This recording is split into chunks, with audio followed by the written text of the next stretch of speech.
કવાંટ અને નસવાડી તાલુકામાં પ્રસ્તાવિત હાઇડ્રોપાવર પ્રોજેક્ટ માટે ચાલી રહેલા સર્વેને લઈને આજે આમ આદમી પાર્ટીના જિલ્લાના ચૂંટાયેલા પ્રતિનિધિઓ જિલ્લા વહીવટીતંત્ર સમક્ષ રજૂઆત કરી હતી.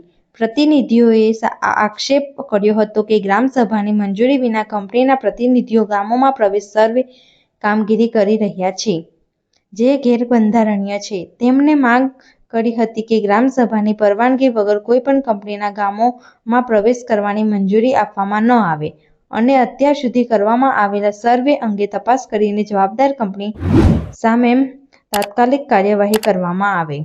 આમ આદમી પાર્ટીના આગેવાનોએ ચેતવણી આપી હતી કે જો હાઇડ્રોપાવર પ્રોજેક્ટને તાત્કાલિક બંધ કરવામાં નહીં આવે તો તેઓ ગાંધી ચિંધ્યા માર્ગ ઉગ્ર આંદોલન કરશે.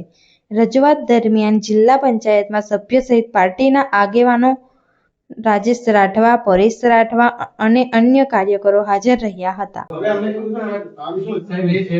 હાઇડ્રોપાવર પ્રોજેક્ટ માટે ગામડાઓની અંદર સર્વે કરવામાં આવી રહ્યો એનો આ છે 28 ગામડાની વાત છે.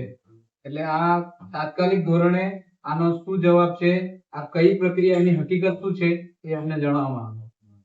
બીજું સાથે સાહેબ એમાં બીજું એક બી જોડેલું છે નસવાડી તાલુકાના વાડિયા અને ધારસીમેલ ને ગણ્યાબારી આ ગામમાં પણ હાઇડ્રો પ્રોજેક્ટ માટેની સર્વે કરાવવાની હાઇડ્રો પ્રોજેક્ટ માટેની ટીમ એમાં બધી વિગતો લખેલી છે. સર્વે કરાવવાની ટીમ કોઈ પણ ગ્રામ સભાની પરમિશન વગર અમારા વિસ્તારમાં સર્વે પૂછ્યા વગર સર્વે કરે છે. એટલે આમાં બધા અમે મુદ્દા વિગતવાર લખેલા છે.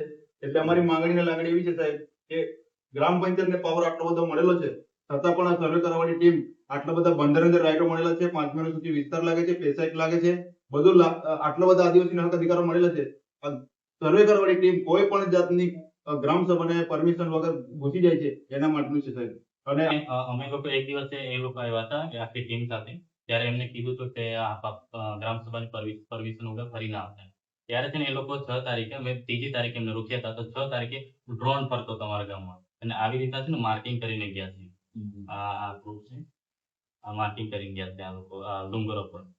અને આ બાજુનું જે છે એ કંપનીને છે કે હાઇડ્રો પાવર પ્રોજેક્ટને સર્વે કરવા માટે પાવર આપેલો અને એમની પાસે ગ્રામ સભાનું કોઈ પરમિશન નથી. એમને પૂછેલું અમે 3જી તારીખે.